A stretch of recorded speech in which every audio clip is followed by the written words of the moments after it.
I'm Chris Yandak. Today on CYInterview, we welcome Her Imperial Highness Abimbola Fernandez. Her new show, African Royale, is currently on the Africa channel, which follows her life in Los Angeles. She's also a singer, of course, and so many other great talents. Abimbola, thank you for joining us back on CYInterview 9 years later. How are you? I'm so well. Thank you so much for having me. It's wonderful to see you again. Oh, it's always wonderful to see you as well, too. And also joining us today is CYInterview sponsor, the founder of Epic Financial Strategies, LLC, Mr. Rob Gill. Rob, thanks as always for being here today. Thank you, Chris. Appreciate the opportunity, as always. Absolutely. So, Abimbola, before we begin and talk about African Royale, I think just to give people an overview who may not know about you, can you tell us a little bit about yourself, your family, your father, your mother, and of course, your royal title? Oh, wow. Well, my name is Abimbola Fernandez. I am the youngest daughter of His Imperial Highness Garçon Fulani of Kano, better known as His Excellency Ambassador Dende Fernandez. My father was a Pan-African leader, a diplomat, a businessman, and of course, my wonderful mother, born and raised in Memphis, Tennessee, was the Baroness of Dudley. And of course, the thing that people will emphasize, but obviously, there's more to life than just that. Your father was an accomplished billionaire. He was. He did very well for himself, and he made all of his money himself throughout his lifetime. Amazing. So, looking at this, moving forward now, when we spoke with you 9 years ago, focusing 9 years. I know, it's been when we were, the music thing was going, you were in New York City.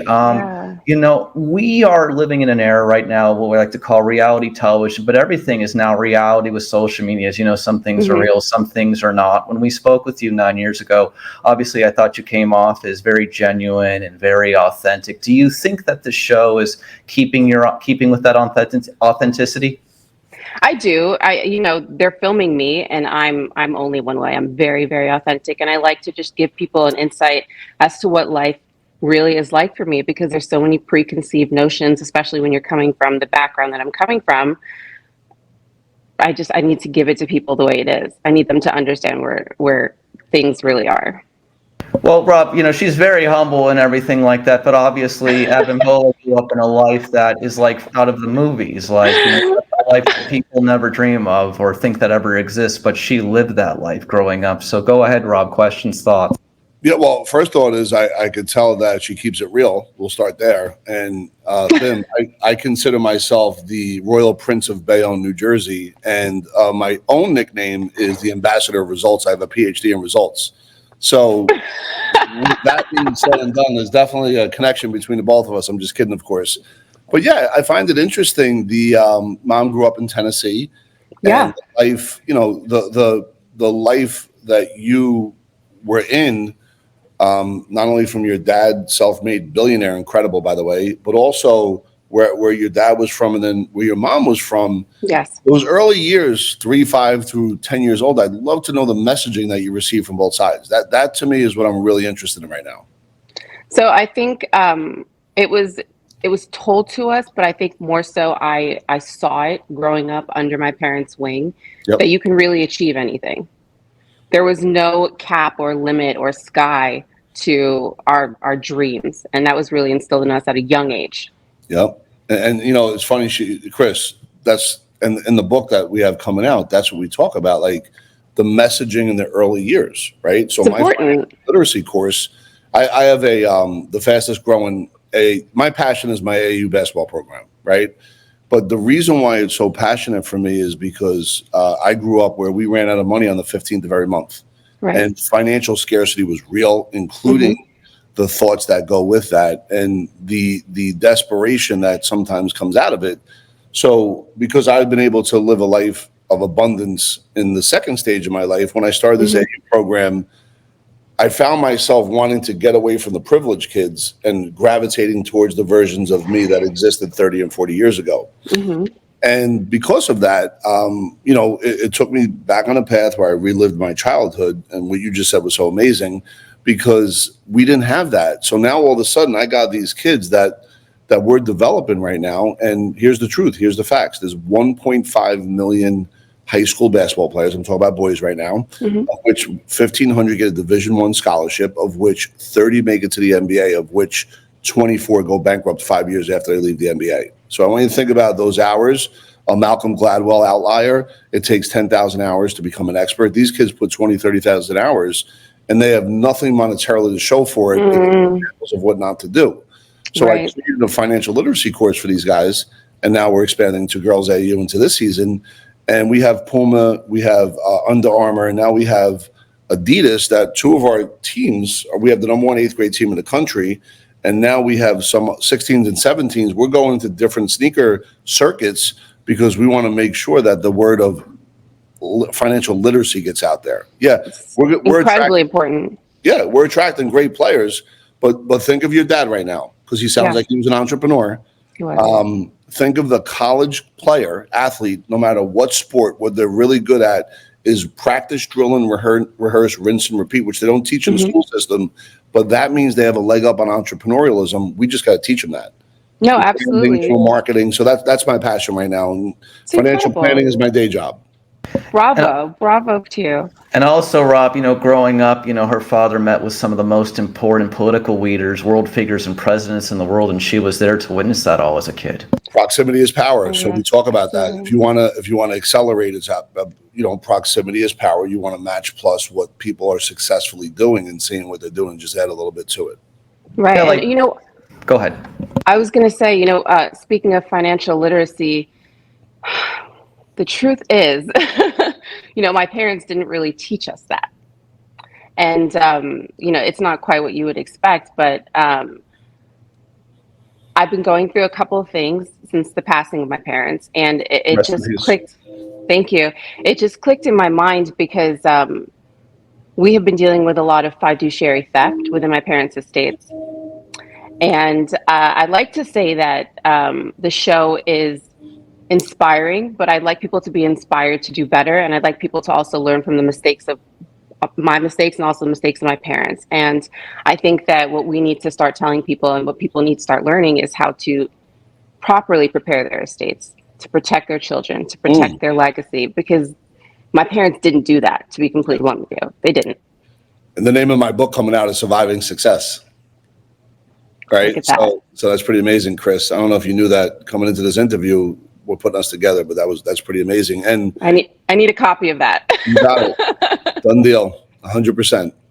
And we talk about not only the mindset on how to create wealth, maintain wealth, but then keep wealth. Yeah, absolutely. And the key part is the fiduciary part that you're talking about.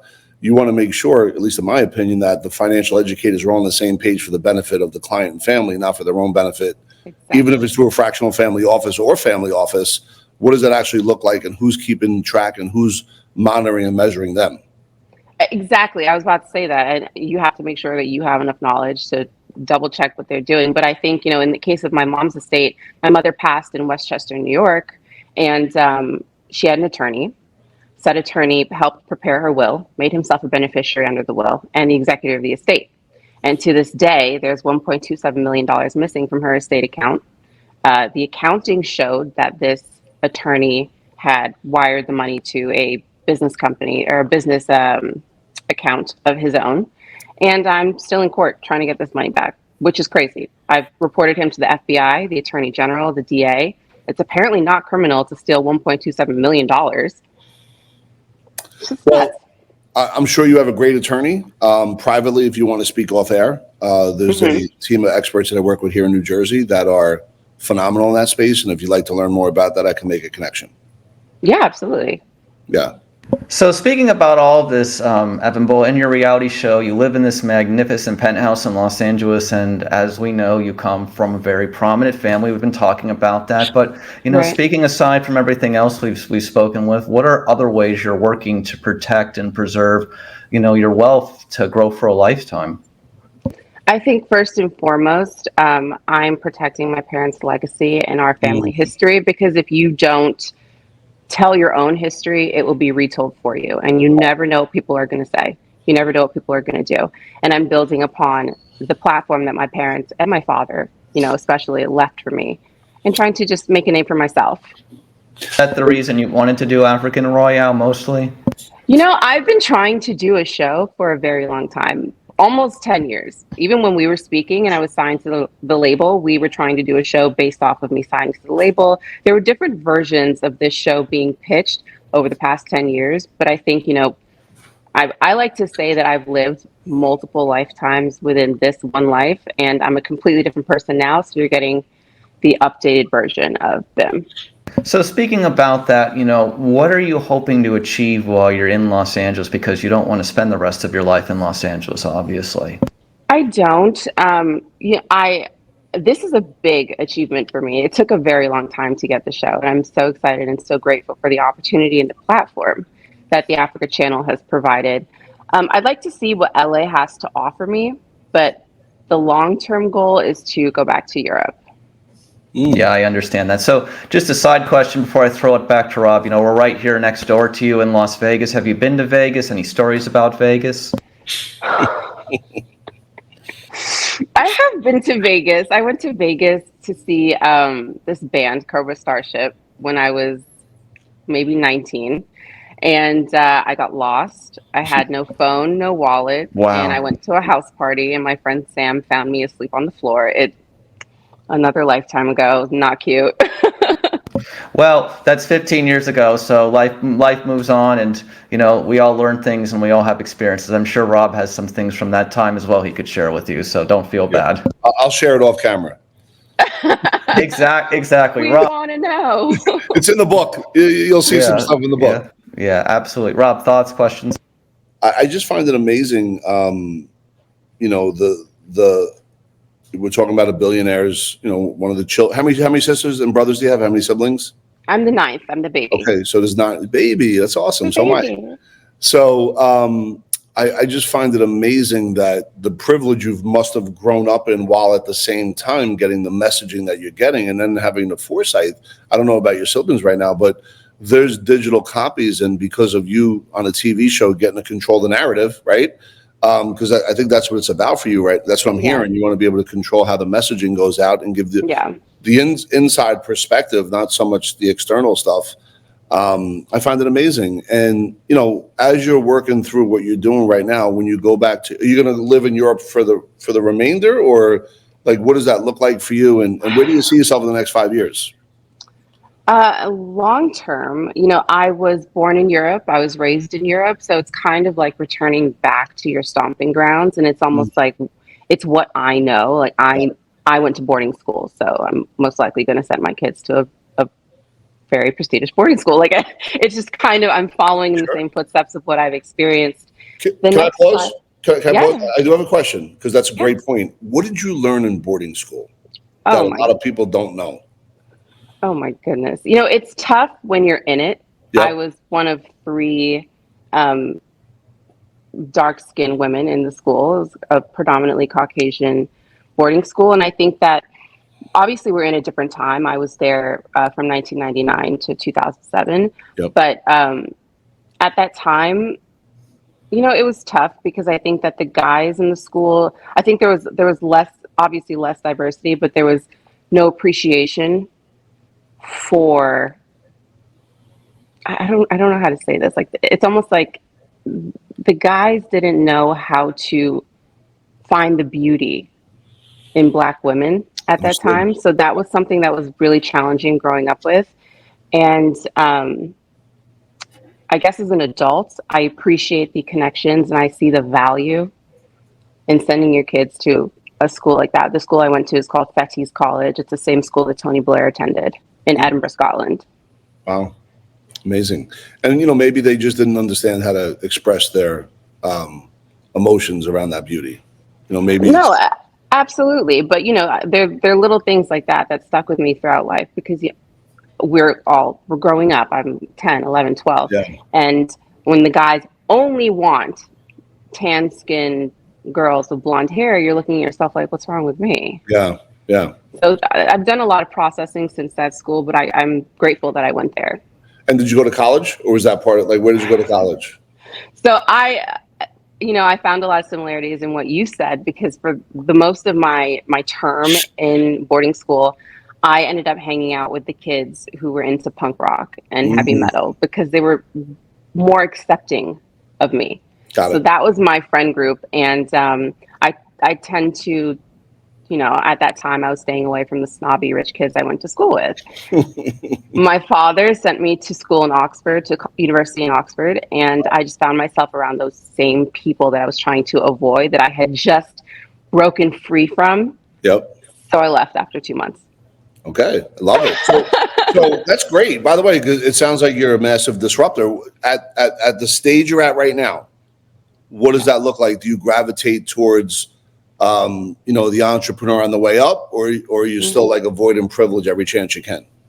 No, I'm a different person now, and I've done a lot of self-healing, and I've learned a lot about myself, and I've grown exponentially. So I understand everybody's situation, and I'm just moving on up. I'm hearing, Chris, I gotta tell you what I'm hearing. I'm hearing somebody that doesn't judge.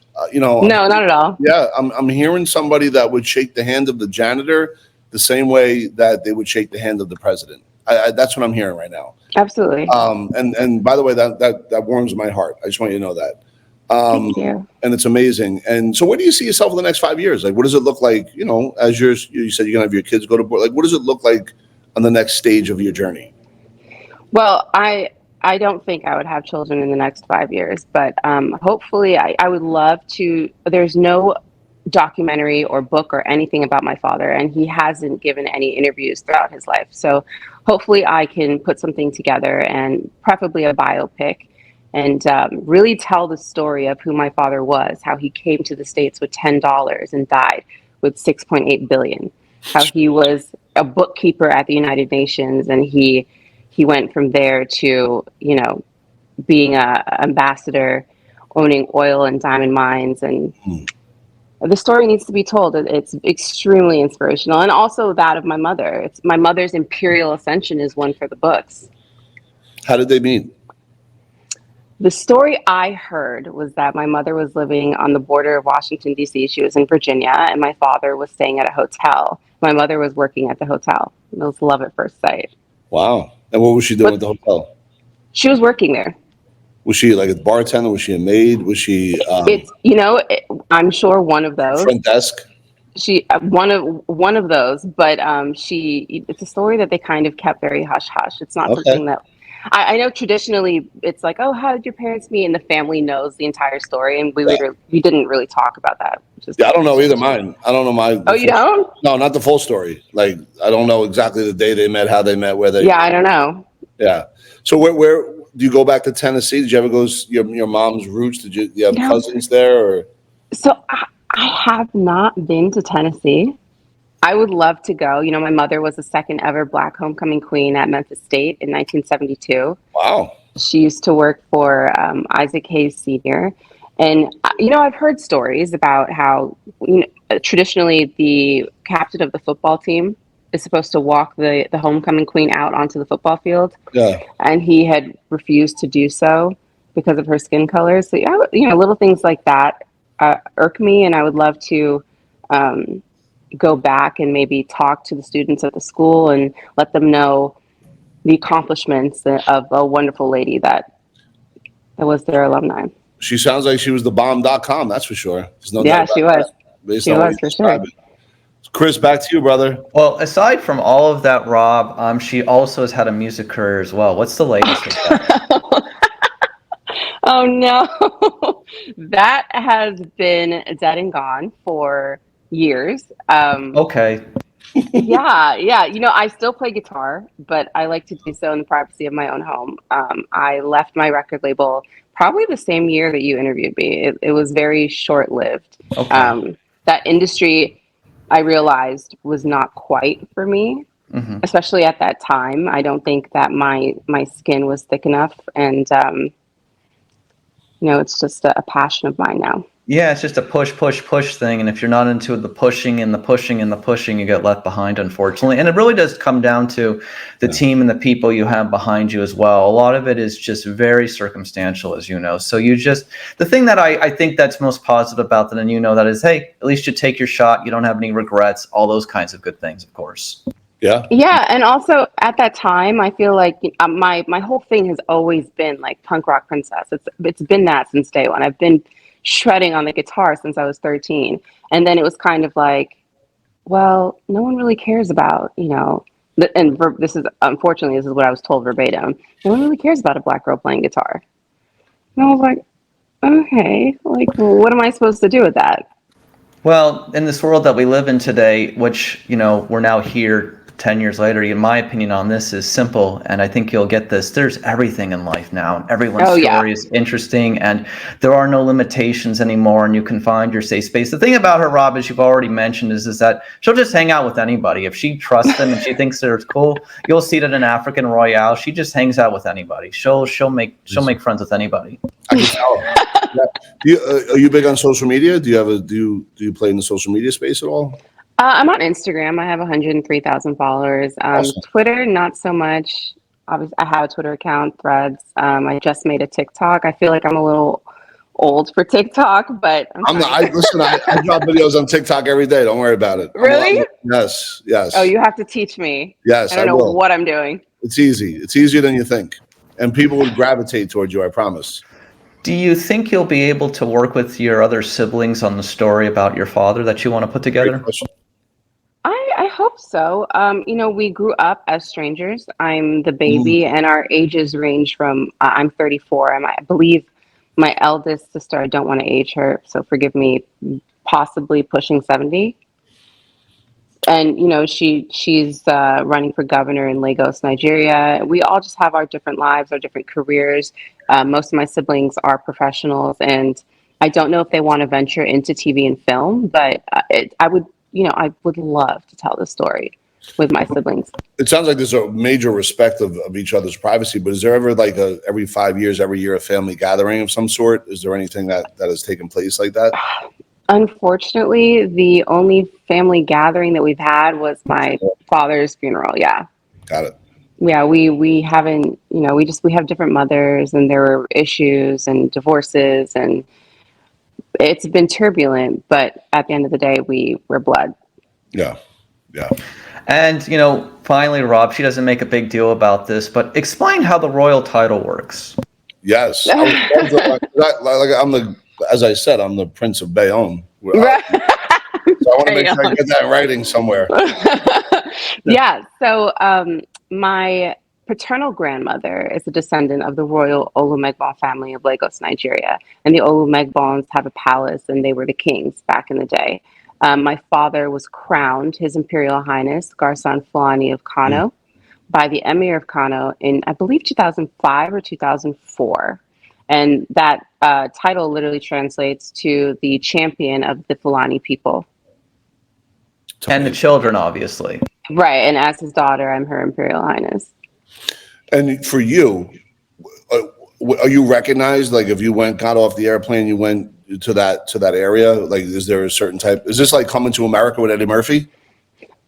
My life has literally been coming to America, but also, in Nigeria, if I went back to my father's city of Lagos, I think I would be recognized more so for being his child as opposed to Her Imperial Highness, because Kano is not Lagos. Kano is in the north of Nigeria. Got it. So it's like it's a different place. But also, my father was crowned later in his life. So majority of his life, he was known as His Excellency Ambassador Dende Fernandez, the Baron of Dudley, the Ajini Ogun, like the other titles that he had. The HIH came in later, maybe 10 years before he died. Yeah. So I know, like in all businesses, there's masterminds, right? And people get together to create new ideas. What does the mastermind look like in that scenario? Who are the top five? Yeah, for your dad, like who is his, like, where he would be able to sit down and figure out, because you don't wake up one day and you're worth $6 billion. It just doesn't happen. I know, right? I know. I have to say, obviously my father had me when he was 60. So whatever was going on before that is really just what I know is a product of storytelling.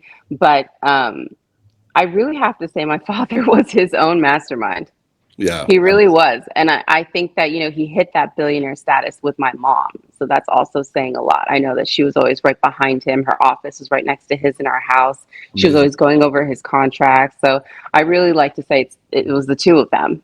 And what is your best memory of your dad or your mom and dad together? Like, what is something that stands out when you think of like something that's in your nervous system?